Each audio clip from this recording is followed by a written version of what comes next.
ভাৰতীয় জনতা পাৰ্টিয়ে ২৬ৰ নিৰ্বাচনৰ বাবে ইতিমধ্যে বিভিন্ন প্ৰকাৰে সাজু হৈছে।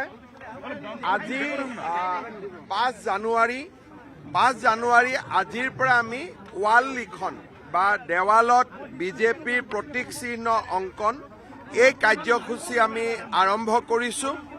আজি ৰাজ্যিক সভাপতি দিলীপ শইকীয়া, আমাৰ ইলেকশ্যন মেনেজমেণ্ট কমিটিৰ আহ্বায়ক প্ৰদান বৰুৱা আৰু মই, আমাৰ দিছপুৰ বিধানসভা সমষ্টিৰ বিধায়ক অতুল বৰা, আমি সকলোৱে আজি ৱালত অংকন কৰি এই কাৰ্যসূচী আৰম্ভ কৰিলোঁ।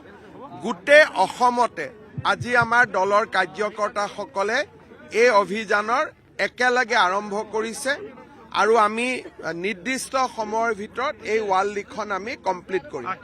প্ৰথম কথা, আমি যাৰ ৱালত আঁকিম সেই ৱালৰ গৰাকীৰ আমি প্ৰথম অনুমতি ল'ম। এটা আমাৰ জনসংযোগ হ'ব।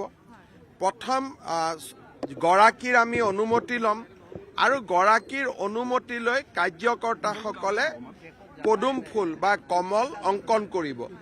ই এটা আমাৰ গণসংযোগো হ'ব আৰু এটা আমাৰ প্ৰচাৰ অভিযানো হ'ব। দুইটা কাম একেলগে আমি কৰিব পাৰিম।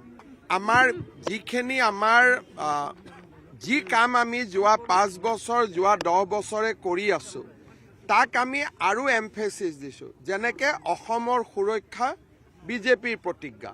চ' এই কামটো আমি কৰি আছোঁ আৰু আমি কৰি গৈ থাকিম। এই কথাখিনি যিখিনি আমাৰ আদৰ্শ, বিকশিত অসম, জয় আই অসম, ই আমাৰ এটা কল্পনা যে আমি অসমখন বিকাশ কৰিম, যাতে অসমখন সঁচাকৈ আমি জয় আই অসম বুলি ক'ব পাৰোঁ।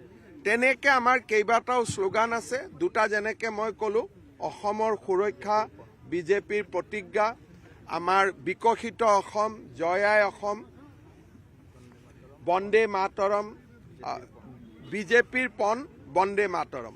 এই আমাৰ এটা শ্লোগান আছে, বিজেপিৰ পণ বন্দে মাতৰম, অসমৰ সুৰক্ষা বিজেপিৰ প্ৰতিজ্ঞা, বিকশিত অসম, জয় আই অসম। এনেকৈ আমি কেইবাটাও আমাৰ শ্লোগান আছে। সেই শ্লোগানখিনি আমি অংকন কৰিম।